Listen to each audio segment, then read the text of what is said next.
Luz do alto. Aura celeste. Rio de Janeiro, 1935. Luz do alto. Desde muito vêm os livros de aura celeste mediúnicos, ou não, anunciando esta coletânea de artigos, hoje dada publicidade. Este trabalho tem sido adiado pelo seu editor, abaixo assinado, por motivos que independem da sua vontade. Eles, porém, são artigos carinhosamente aceitos por diversos jornais espíritas, e que no momento têm toda a oportunidade. Esperamos que este novo livro seja, como os outros anteriores o têm sido, bem recebido pelos amigos, correligionários, e pessoas outras interessadas em assuntos espíritas. Aura Celeste tem dedicado todos os seus trabalhos ao Asilo Espírita João Evangelista, Rua Visconde de Silva no 92, Botafogo, instituição de caridade, protetora da infância desvalida, no presente, e futuramente, estendendo a sua ação caridosa à velhice desamparada. Em prol dessa grande obra desenvolve o maior das suas energias físicas e espirituais. Luz do Alto é igualmente consagrado a essa casa de caridade, o que, longe de desvirtuar o valor de sua publicação, aumenta o seu mérito. Confiantes, pois, entregamos mais este livro de aura celeste aos seus amigos, seus confrades e ao público apreciador da doutrina espírita. Rio de Janeiro, 15 de agosto de 1935. A Câmara, editor. Desprendimento. São os olhos do espírito que penetram os segredos do infinito. Os órgãos da visão material não têm o alcance das coisas infinitamente grandes, da mesma sorte que não divisam as coisas infinitamente pequenas. Há tanta coisa para ver e aprender no globo que habitamos. E é, relativamente ao infinito, tão pequeno nosso mundo. Quanto maior ciência, maior beleza não encerram essas moradas sem conta, das quais o infinito é cheio. O olhar do espírito pode, pelo poder da fé, penetrar no espaço infinito. Não conhecemos nós por acaso, o poder da atração universal, lei que sustenta, sem apoio, no espaço, os diferentes astros, que giram sem cessar.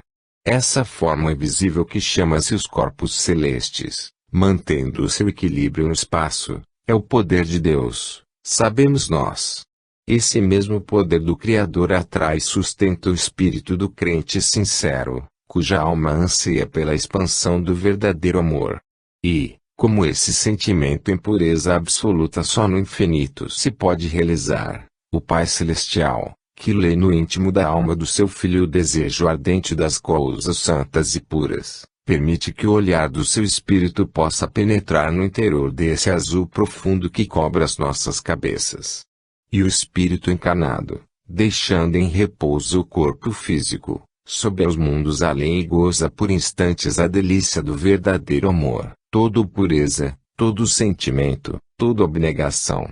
Cansado das labutas desta vida material, das decepções constantes, cheia de descontentamento pelo desamor dos seres que me rodeiam, o meu espírito, oprimido, buscou refúgio na meditação e na prece. Senhor, dizia minha alma, será verdade que estou trilhando a verdadeira trilha, a trilha do bem, que o teu bendito Filho me veio mostrar. Concede-me, Pai, o segredo dessa força invencível que tudo consegue pela execução positiva da lei suprema do amor. E a prece que eu comecei na terra se foi concluir no espaço. Senti-me envolvida por uma substância tênue, levemente rósea, que me arrebatou espaço em fora. Quanto tempo durou essa trajetória pelo além, não sei. Recordo-me apenas que visitei paragens lindas, encantadoras, rios cristalinos, flores, montanhas, todos esses primores banhados de uma luz etérea e pura, recendentes de um aroma delicioso. Recordo-me ainda da magnífica torre de cristal, situado no alto de uma colina, sobre a qual cintilavam os reflexos dourados, violeta e carmesim de uma luz que de longe vinha. Um tênue raio dessa luz atingiu o meu corpo, envolvendo no seu clarão. Eu me senti bem. E eu me senti forte.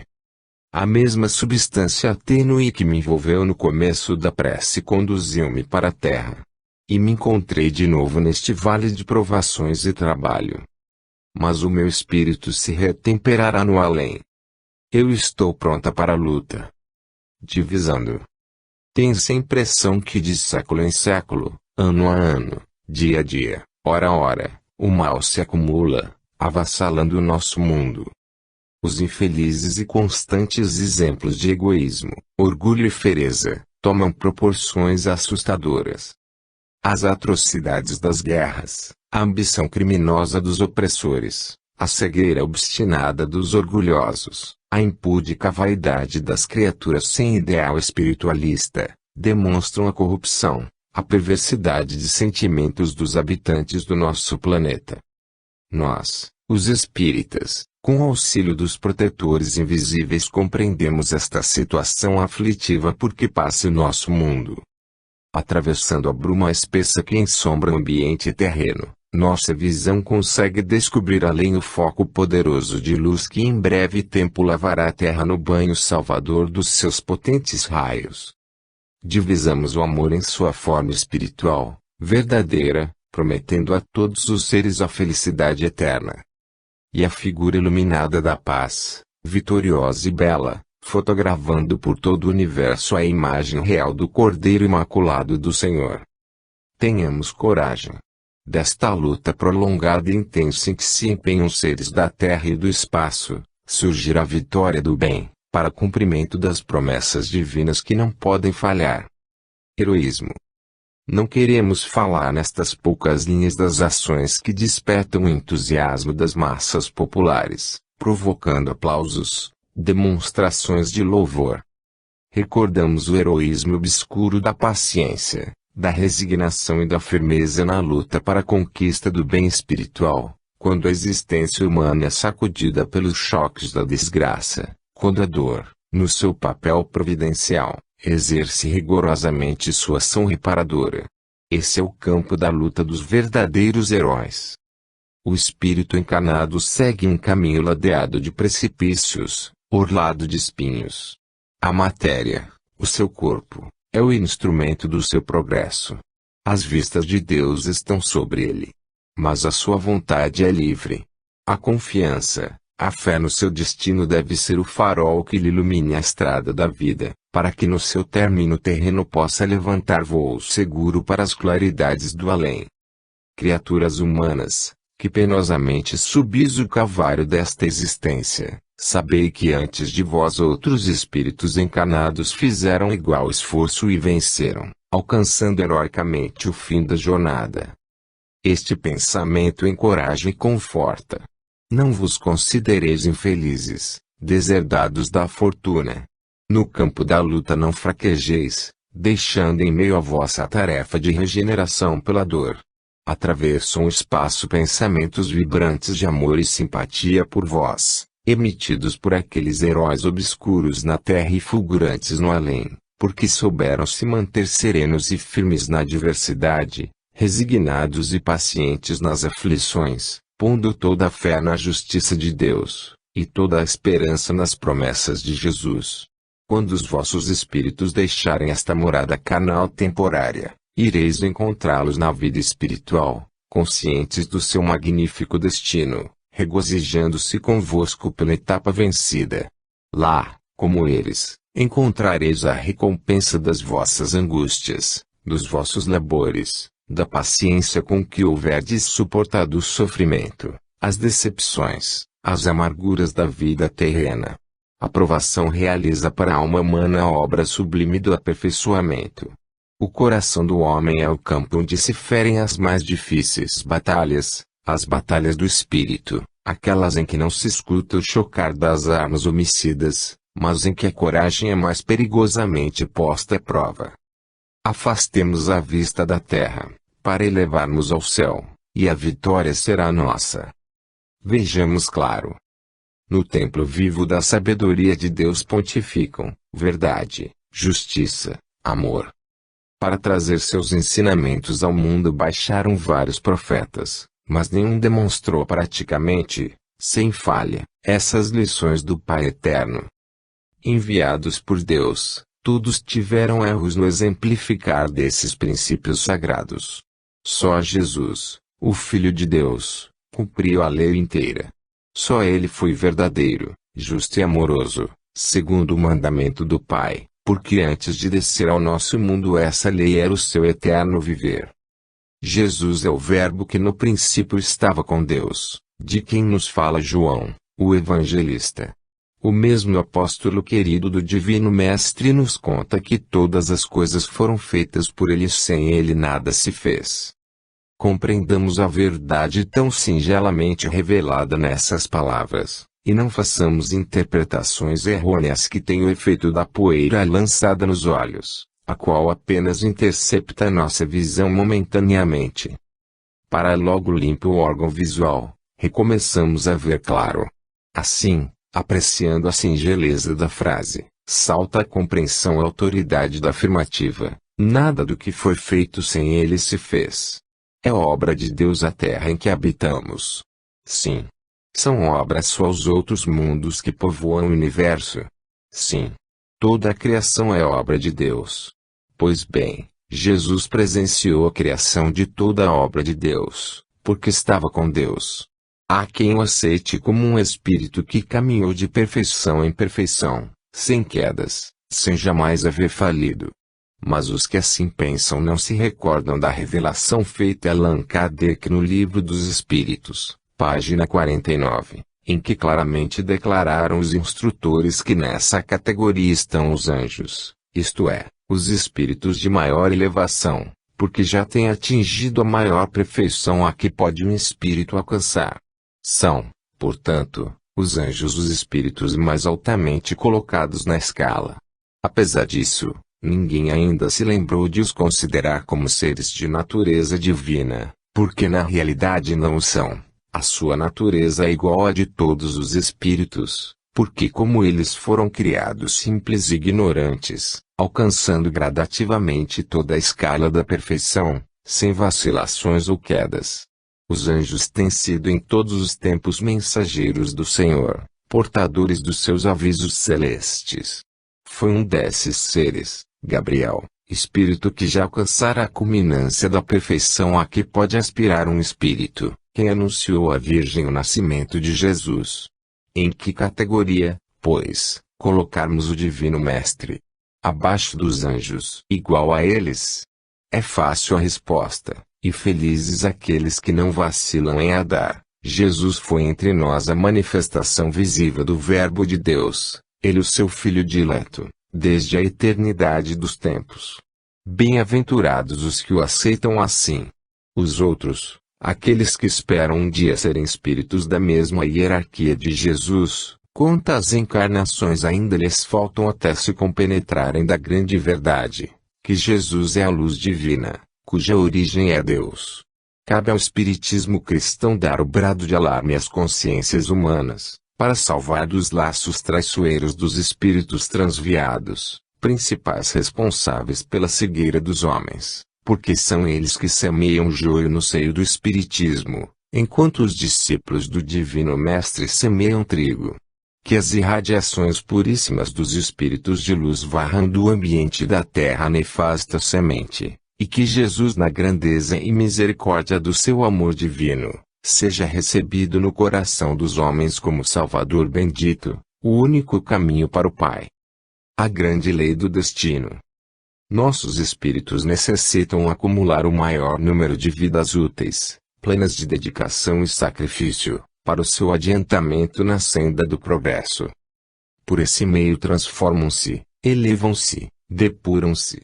Espiritismo, inteligentemente compreendido e evangelicamente praticado, exerce neste sentido a mais salutar influência, porque ensina ao homem a se conhecer, a regularizar a sua vida, a dirigir bem as suas próprias forças.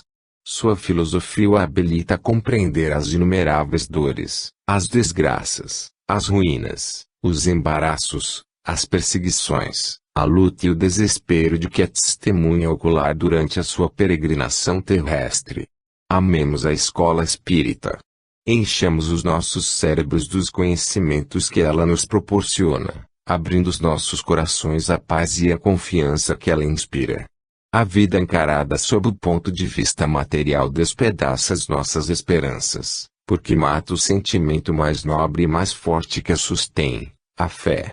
Valentes soldados, denodados defensores da pátria estremecida, que em defesa da integridade do seu solo derramaram corajosamente o seu sangue, deixando sem hesitação esposas, mães e filhos, cuja energia heróica era da têmpera do aço dos seus canhões. Temos visto dar a prova mais cabal de abatimento de caráter, atirando-se ao suicídio, quando o destino desobedeceu às suas previsões, destruindo num sopro os castelos das suas esperanças fundadas sobre alicerce falível, como são os cálculos materiais deste mundo. Esses bravos ignoravam, sem dúvida, que aquela existência na Terra representava apenas uma das muitas estações que faz o seu espírito nessa jornada imensurável para o infinito. Se o soubessem, esperariam pacientemente o dia de amanhã, com todas as suas possibilidades de ventura para os seus espíritos. E assim inutilizaram com a execução daquele ato insensato, uma existência que poderia ter sido, talvez, a página mais útil de toda a sua vida. A vitória maior do seu espírito sobre a matéria. Espiritismo, trazendo ao homem o conhecimento das vidas múltiplas do seu espírito na carne, prepara-lhe um ânimo forte e lhe ensina a tirar proveito das circunstâncias mais dificultosas e até mesmo trágicas, da vida terrena. Cumpre ensinar a todas as criaturas humanas a grande lei do destino que determina as sucessivas vindas dos espíritos à Terra, tomando um corpo de carne como instrumento do seu progresso, para lhes apurar o critério, fornecendo-lhes a concepção real da vida, o que lhes fortalecerá o ânimo e edificará a sua fé. Jesus. Com uma frequência irritante, posto que mórbida, vemos a tua personalidade divina discutida, analisada e inspecionada pelas minúsculas formiguinhas da terra, por quem realizaste o maior dos sacrifícios consumados neste planeta. Como é difícil, Jesus, manter a pureza dos sentimentos fraternais neste meio, em que as sugestões inferiores, com uma prodigiosa intensidade exercem a sua ação, já não só sobre o indivíduo particularmente, como sobre coletividades inteiras. E tu queres, Jesus, tu ordenas, que, em contraste com os frutos do orgulho, do rancor, da desordem, da mentira, que resultam dessas intuições infelizes, aqueles que te amam, que te aceitam e proclamam como realmente o és, deem frutos de paciência, bondade, humildade, doçura e caridade. Que assim seja, para que não nos aconteça como a Pedro, o apóstolo, a quem disseste em face, retira-te de 1999, que me serves de escândalo. Que saibamos nós ter a força das almas simples, possuindo corações puros e compreendendo que a incredulidade dos homens, a fraqueza da sua fé, as acanhadas percepções dos seus espíritos, não os afastam do teu amor, que infatigavelmente os procura, batendo-lhes as portas dos corações endurecidos. Serás tu, Jesus, quem nos sustente e a fortaleça para que possamos dominar os impulsos do nosso ser, fazendo triunfar mais uma vez o espírito. Serenidade e energia. Todo homem deve educar-se sempre na serenidade e na energia, aos três gesilo, caracteres humanos. Estes dois atributos devem ser inseparáveis para o êxito de qualquer empreendimento: serenidade e energia. A ação da vontade amparada por um e impulsionada por outro, conseguirá o bom resultado na vida. Em espiritismo aprende-se a ser manso e corajoso conjuntamente. Saber repelir com enérgica doçura as injunções do mal é dever do espírita. A ira, as alterações, as injúrias e polêmicas intolerantes, caracterizam indivíduos que andam afastados de Jesus. Os que desejam seguir os passos do Divino Mestre devem cultuar os sentimentos que ele sintetizou em sua passagem por este mundo. Mansa e enérgica ação em todos os instantes da sua vida. Os espíritas têm necessidade de edificar os seus caracteres sobre esta base. Na realidade, Nada mais dissonante no conjunto espírita do que a falta de serenidade demonstrada pela inquietude de gesto, da palavra, da ação, em certos indivíduos. O Espiritismo pode realizar inúmeros empreendimentos em benefício da humanidade. Sendo ele o único informante seguro sobre as interrogações da vida presente e os porquês da vida de além-túmulo, cabe-lhe a tarefa altruística das grandes realizações. Ele é o explicador das desgraças terrenas e o revelador das recompensas futuras, estando por isso mesmo aparelhado para desviar o homem dos maus caminhos, ensinando-lhe a rota da justiça e da verdade. Convém, pois, que aqueles que estudam aprendam a educar o seu próprio caráter na serenidade e na energia, no dizer inspirado do ilustre professor. Nós, os espíritas, temos o dever de olhar compassivamente para as dores materiais e as angústias morais que ferem os nossos irmãos do planeta, minorá-las, quando possível, faz parte desse dever que decorre do mandamento divino. Amai-vos uns aos outros. Não é possível, porém, dar cumprimento a essa tarefa sem estarmos aparelhados convenientemente para tal. A energia é a faculdade que nos anima a vencer obstáculos, para os fracos intransponíveis. Ela nos dá a certeza do sucesso e governa e dirige e impulsiona o nosso passo, quando as grandes reações se fazem mister. A energia é o fator indispensável nos grandes empreendimentos. A serenidade fixa em nosso caráter a paciência, o equilíbrio, o bom senso, qualidades indispensáveis aos que têm altas realizações a efetuar. Associando, pois, energia e serenidade, nós, como espíritas poderemos, em obediência à vontade de Jesus, efetivar obras de real utilidade presente e alcance futuro. Interesse vital. Não há estudo de maior importância do que o estudo do pensamento. Um grande pensador já disse que nós podemos à vontade fazer em nós mesmos a luz, ou a sombra. É o pensamento quem recebe as inspirações luminosas do alto, bem como as impressões sombrias das trevas. Saibamos, pois, entreter salutamente a atividade do nosso pensamento. A meditação sobre as coisas graves que se relacionam com os interesses vitais dos nossos espíritos são um meio de adquirir elevação mental e nobreza de sentimentos. A caridade é, igualmente, um meio eficazíssimo para ganhar espiritualidade. O pensamento nobre projetando na estrada da nossa vida, luz que esclarece os nossos caminhos, desenvolve em nossos espíritos os sentimentos de altruísmo e de bondade. Um pensamento bom eleva as almas às regiões da luz. Um pensamento mau precipita o espírito nas regiões tenebrosas. Preparemo-nos pela meditação e pela prece a pensar bem. Nossos espíritos necessitam adquirir virtude, para poderem harmonizar com os influxos do bem que partem das entidades superiores do espaço. As vozes do além nos convidam a participar da riqueza do mundo espiritual quando regressarmos da peregrinação terrena que ora fazemos. Procuremos adquirir méritos no presente que apaguem as nódoas do nosso negro passado, cujas consequências hoje sofremos. Os bons pensamentos são fecundos para o nosso progresso. São verdadeiros tesouros acumulados para o futuro do espírito, enquanto que os maus são causa de tormentos e angústia. Rejeitemos os pensamentos impuros e desenvolvamos em nós o poder de pensar bem. Homem, que tão valente te mostras em afrontar o fogo e a metralha, liberta o teu pensamento das influências inferiores, que sobre ele exercem ação dos gases asfixiantes nos campos de batalha. Teu espírito sente a necessidade de conforto, amparo e luz. Espiritismo tem para lhe dar tudo isto, guiando o teu pensamento para a justiça, a beleza, a harmonia dos mundos celestes. Vem. Estuda-o. Melhora-te. Crê. Inevitável.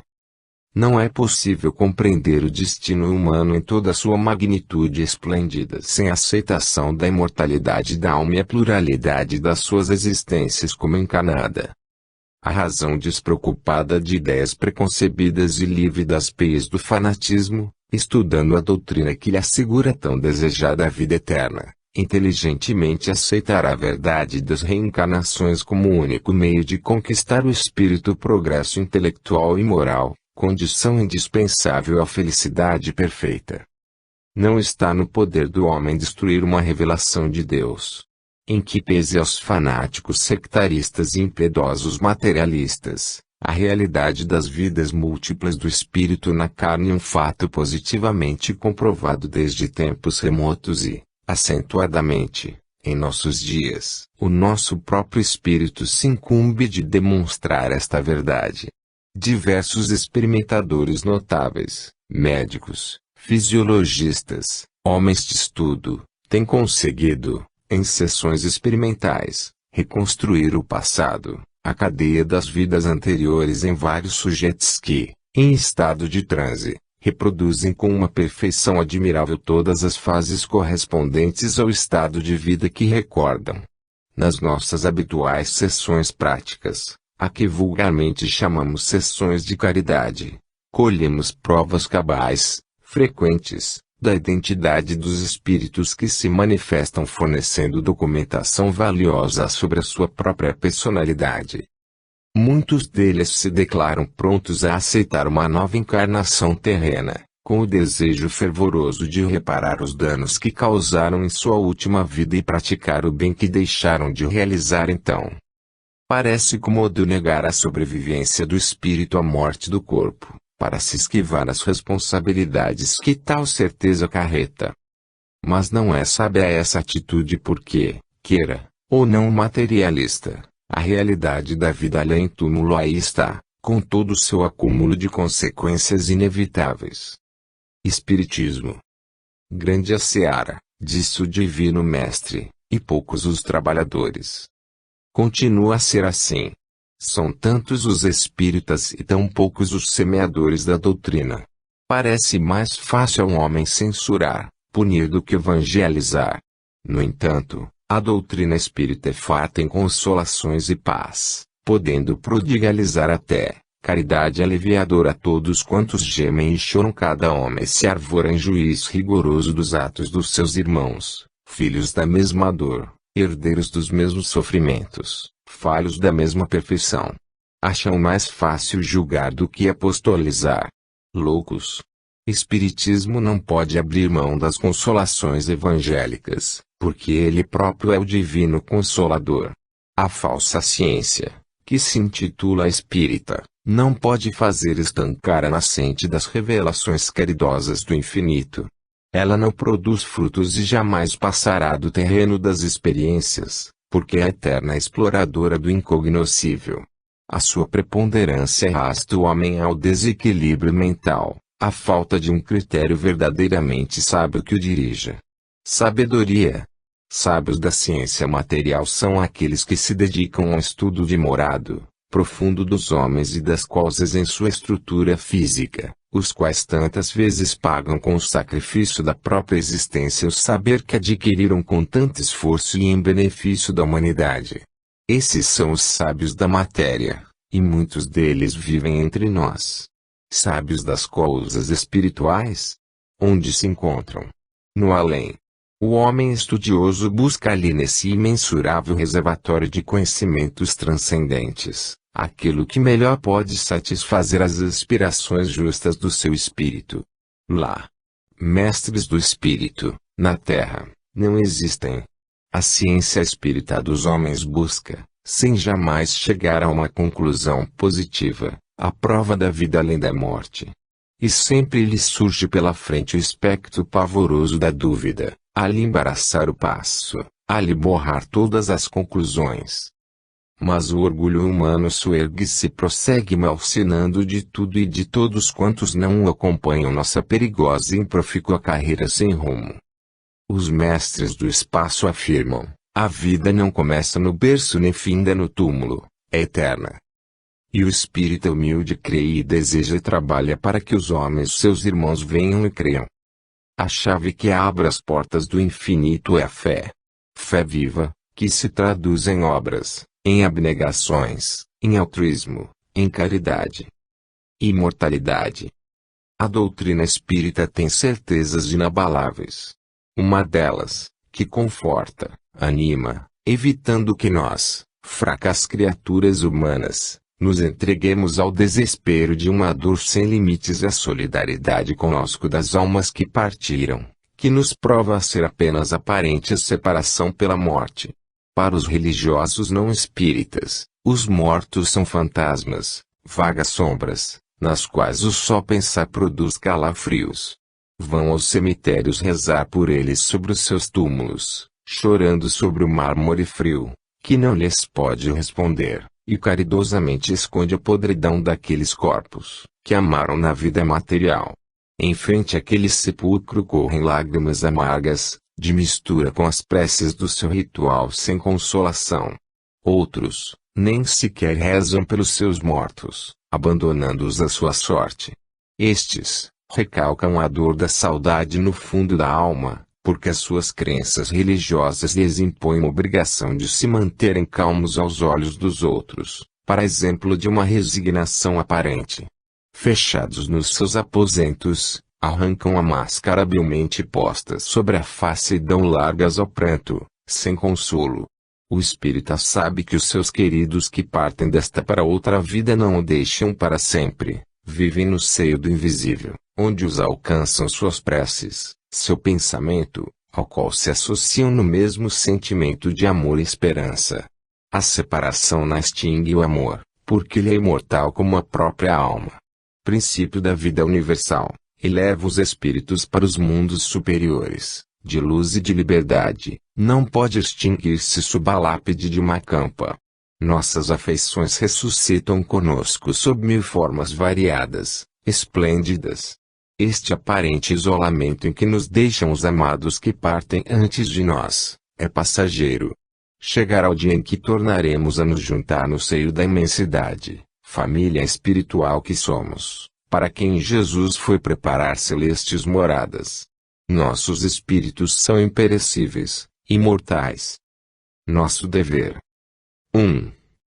Aproxima-se a aurora de um tempo em que a fraternidade e a justiça afirmarão o seu império em nosso mundo, asseguram as vozes do alto.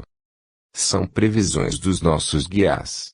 Mas, daqui até lá, quando nos resta ainda suportar de provas, tristezas, angústias, o Espiritismo luta para a ascensão desta humanidade, impulsionando-a para os seus altos destinos.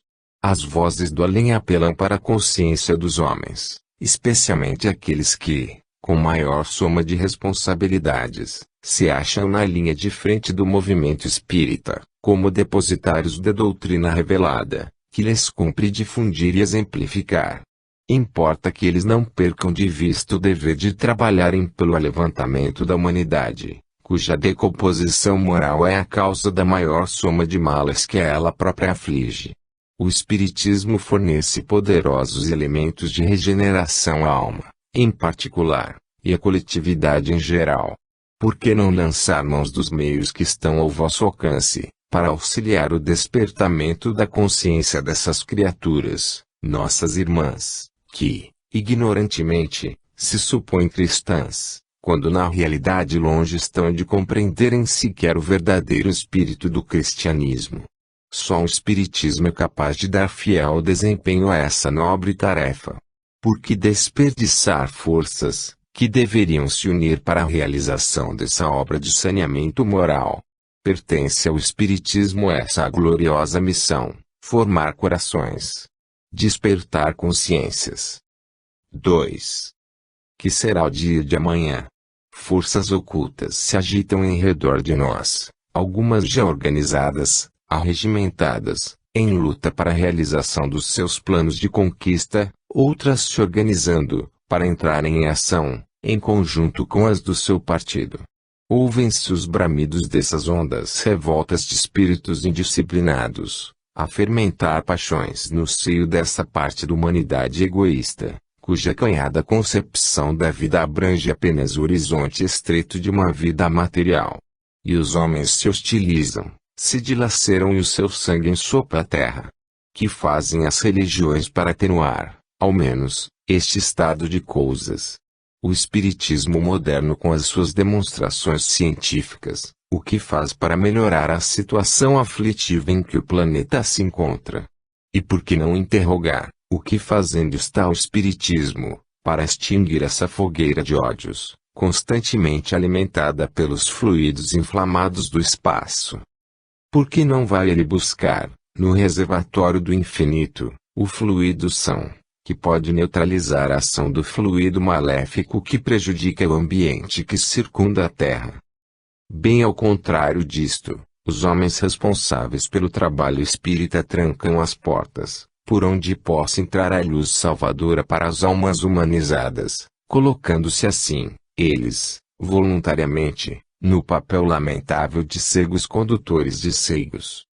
É triste ver perder assim um tempo precioso, criaturas de cuja responsabilidade moral é lícito esperar coisa bem diversa.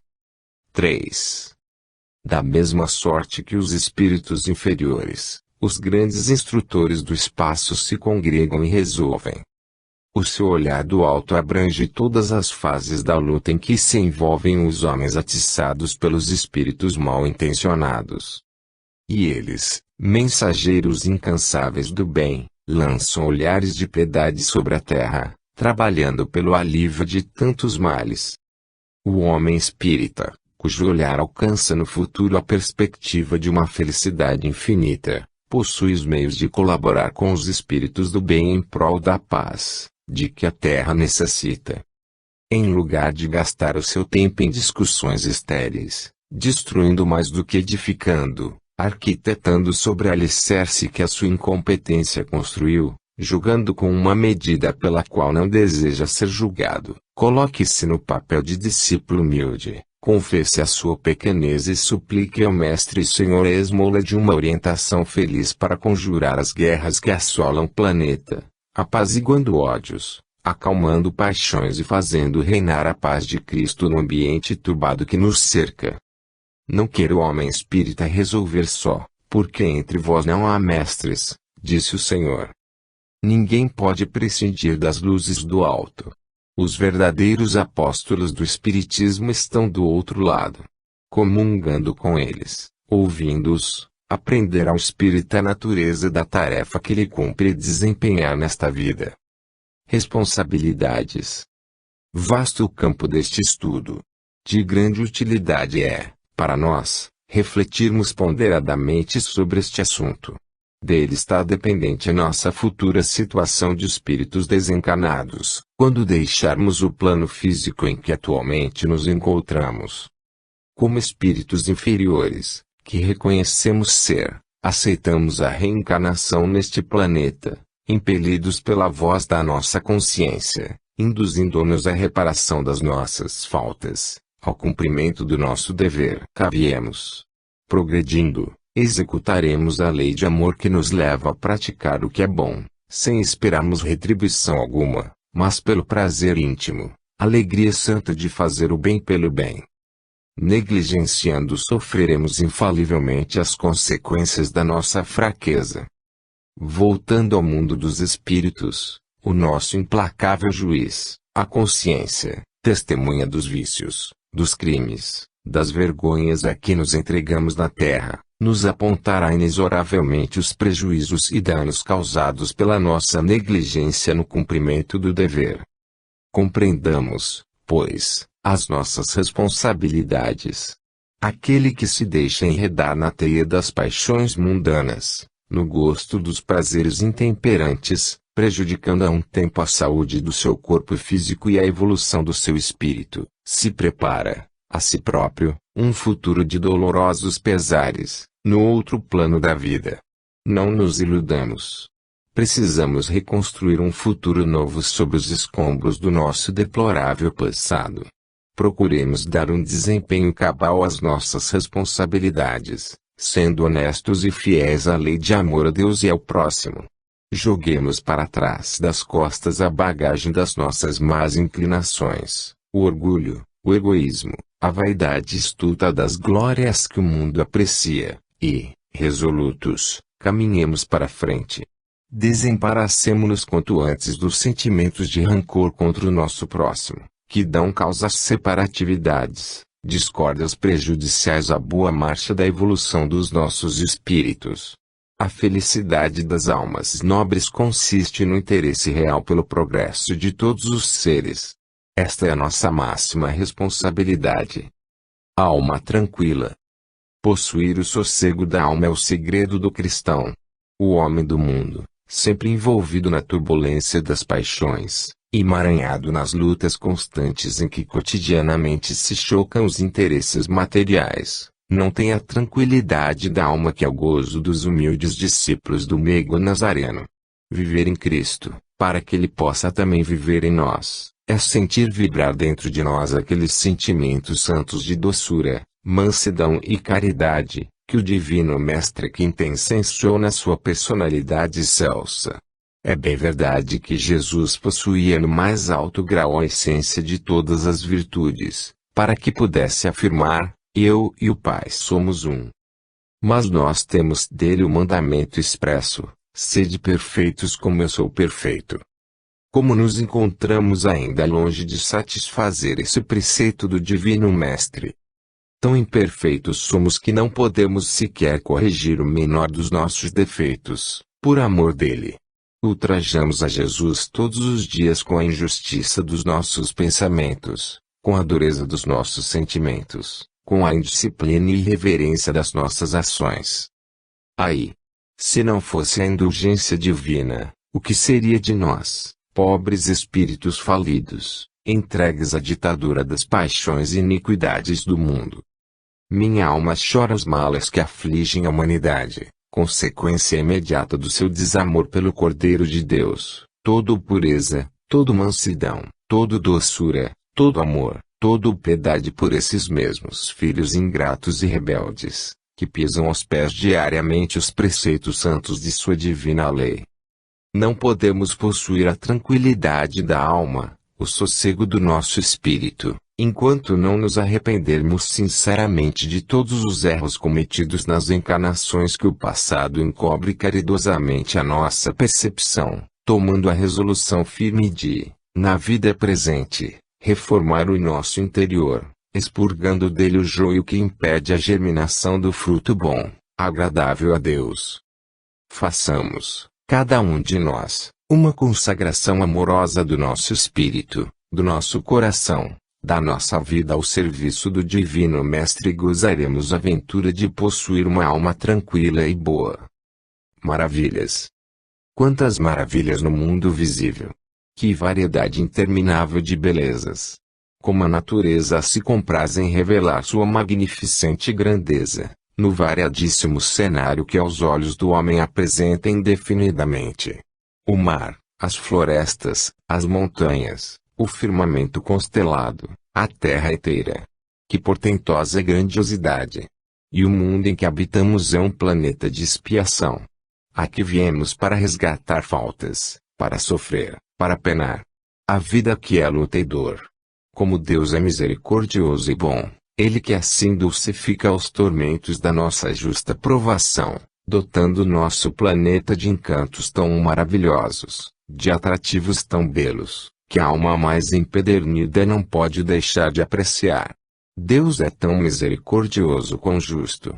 Resgataremos uma a uma todas as nossas faltas, é certo, pagaremos até o último ceitil a nossa dívida, mas pairará sempre sobre nós o Espírito da Misericórdia Celestial, que faz brilhar os justos e injustos, a todos concedendo igualmente os raios vivificadores da clemência divina.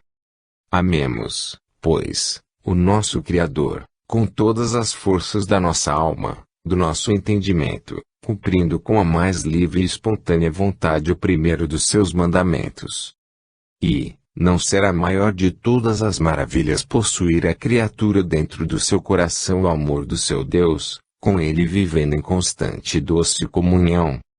A doutrina do Mestre. 1.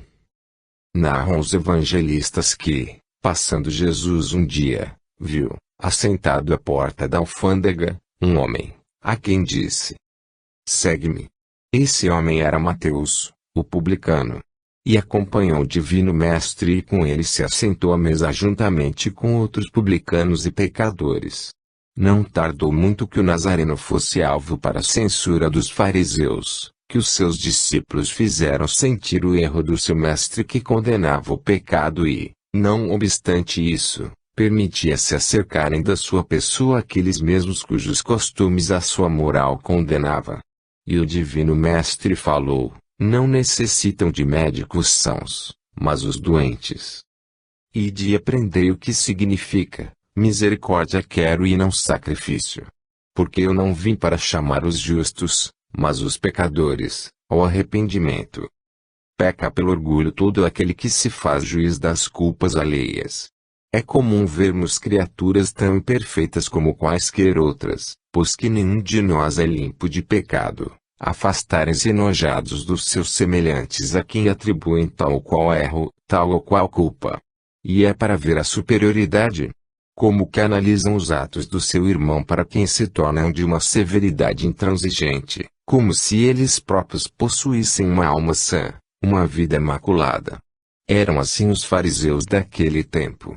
Com a preocupação orgulhosa de parecerem piedosos aos olhos do mundo, esqueciam os princípios básicos dessa piedade que simulavam possuir: a humildade, a caridade. O meigo Nazareno, o Cordeiro Imaculado do Senhor, Jesus, o Filho de Deus, teve, para esses que se arvoram em juízes dos seus irmãos, palavras que estão registradas em Lucas 6:41. Porque atentas tu no argueiro que está no olho do teu irmão e não reparas na trave que está no teu olho. A doutrina do Mestre é de misericórdia e caridade. 2. O Evangelho de Mateus, cap. 11:29 refere estas palavras de Jesus: aprendei de mim, que sou manso e humilde de coração. 2 ensinamentos sublimes, legados pelo Divino Mestre aos seus discípulos: mansidão e humildade. Aquele que se diz humilde o não revela pela mansidão do seu caráter, mente a si mesmo. Não confundamos a humildade cristã com essa ostensiva aparência da excelente virtude, que campeia mundo em fora. Essa é apenas uma maneira pela qual se disfarça o orgulho do homem, para angariar louvores alheios, que lhe satisfaçam a vaidade. Num dado momento, a máscara que artificialmente encobre o orgulho se desprende e cai, deixando à mostra o hediondo sentimento que mora em seu íntimo. A humildade do crente em Cristo se revela pela sua conduta mansa e pacífica no meio em que vive. As almas turbulentas que aqui e ali buscam sempre pretextos para lutar, discussões e separações, não são humildes, porque não possuem o distintivo da humildade, que é a mansidão. É preciso que em tudo consideremos a pessoa de nosso Senhor Jesus Cristo, a quem Deus enviou ao mundo como um modelo de perfeição, que o homem deve procurar imitar em todas as circunstâncias da vida. Mormente o espírita tem o dever de acompanhar os passos do Divino Mestre, para dar o testemunho da sua fé cristã. Jesus, aconselhando os seus amados discípulos a demonstrarem sempre um espírito calmo e moderado, lhes falou assim: que a vossa linguagem seja sim, sim, não, não, porque o que daqui passa provém do mal mate. 5:37. O espírita deve fugir desse hábito detestável das atitudes provocadoras e arrogantes, que estão em completo desacordo com a doutrina do Mestre. Manso e humilde foi Jesus. Não podemos nos elevar espiritualmente, sem o imitar na sua mansidão e humildade. Preguemos a sua doutrina como a mais pura que veio ao mundo, porque é a doutrina do próprio Deus exemplificando na terra por seu Filho, mas saibamos dar testemunho dela pelos nossos atos, pela nossa palavra, pelos nossos costumes.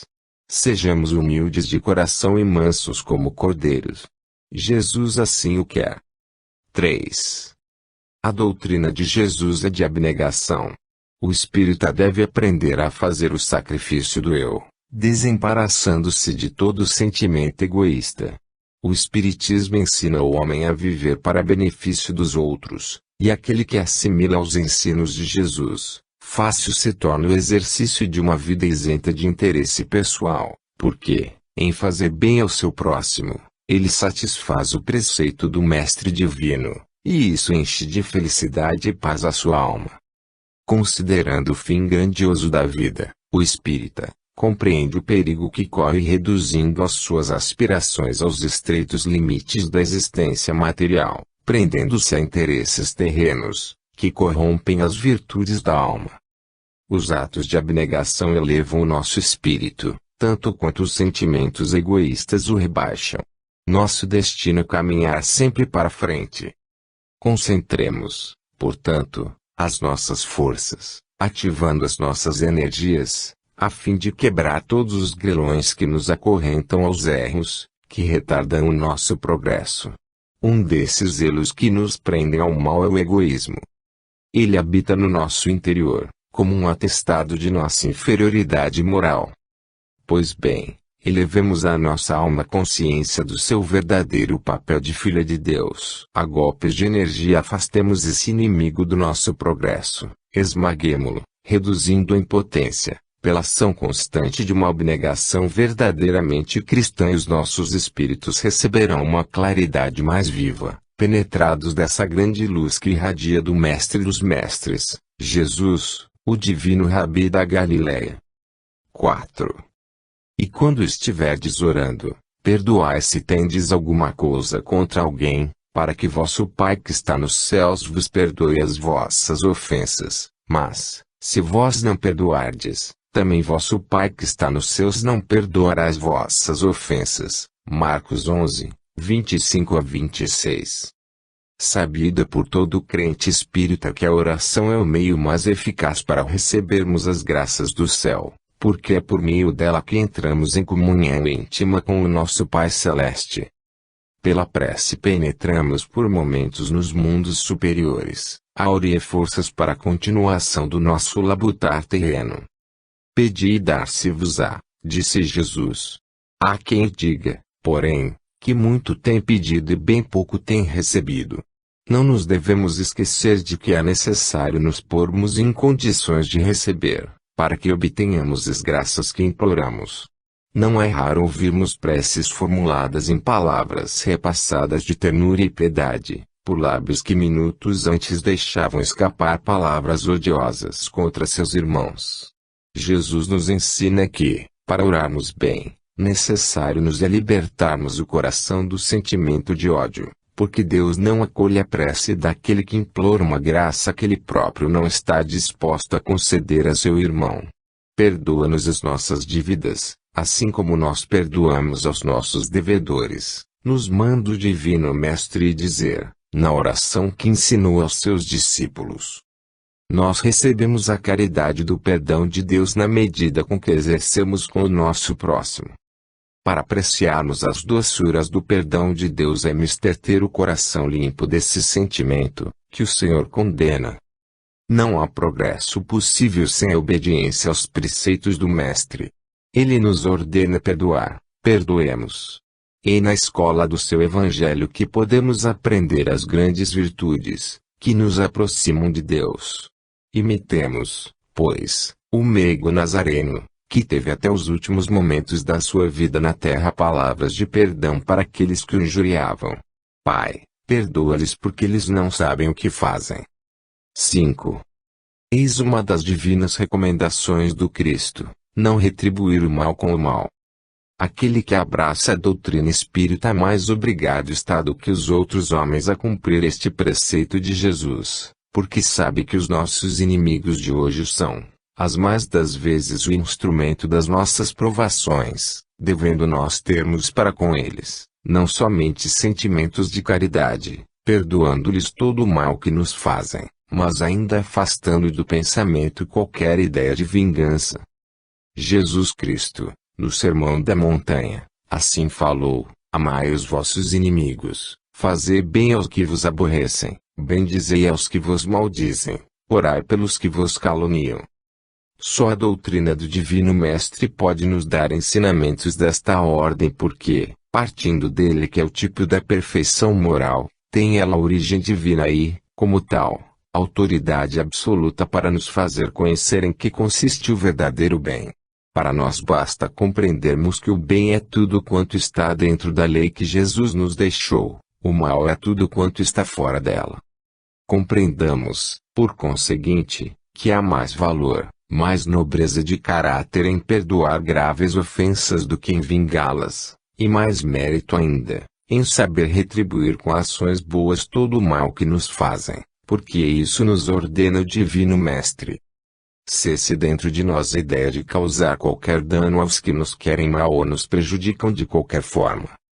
Antes aproveitemos toda oportunidade de lhes fazer bem, para que, quando formos viver com eles no mundo dos espíritos, possamos sentir-nos satisfeitos de ter cumprido as ordens do Senhor, dando perante o mundo o exemplo de verdadeiro amor e obediência às leis do seu divino Filho.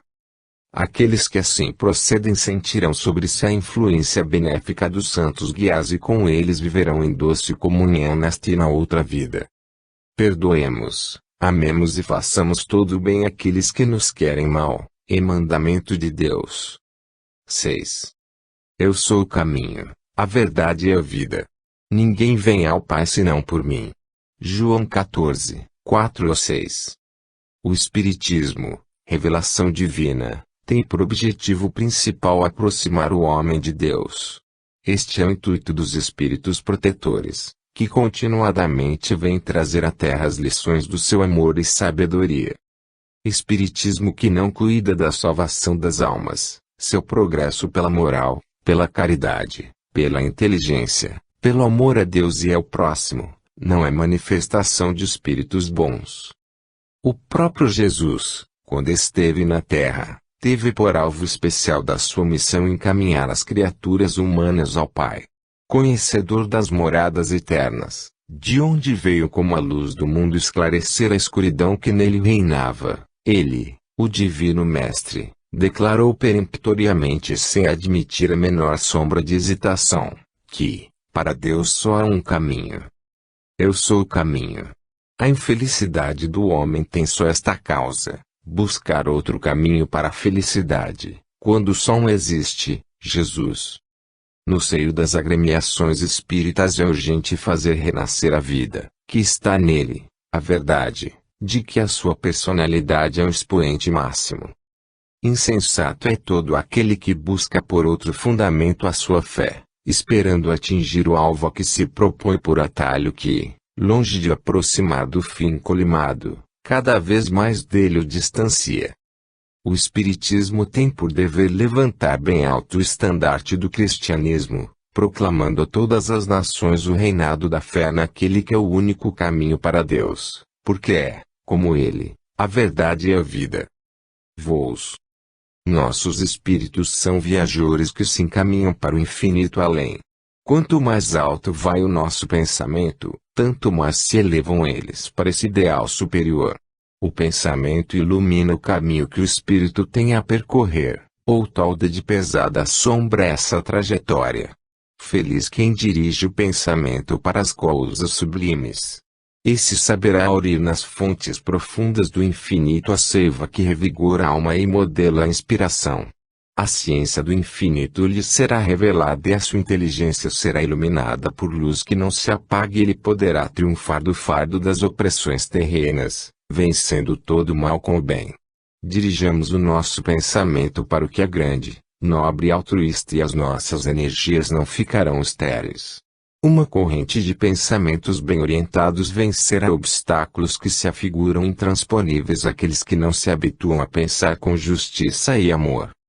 Eliminemos de vez, resolutos, o egoísmo, berço dos sentimentos inferiores que rebaixam o espírito, cortando os voos ao pensamento que Deus quer livre para a ascensão aos grandes mundos.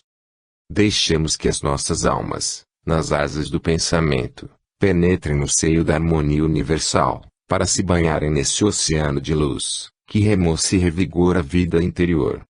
O alvo para o qual se dirigem os nossos espíritos, é lá. Não retardemos a sua carreira. Sinais.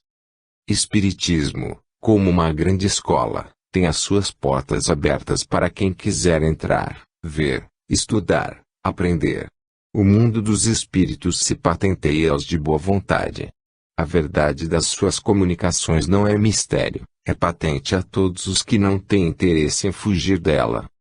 O homem moderno reclama uma religião, uma fé que, Dissipando as suas dúvidas, liberte o seu pensamento do jugo de servidão a que o condenam as velhas seitas. Espiritismo é essa religião. Ele faz dissipar as dúvidas que assediam o espírito encarnado,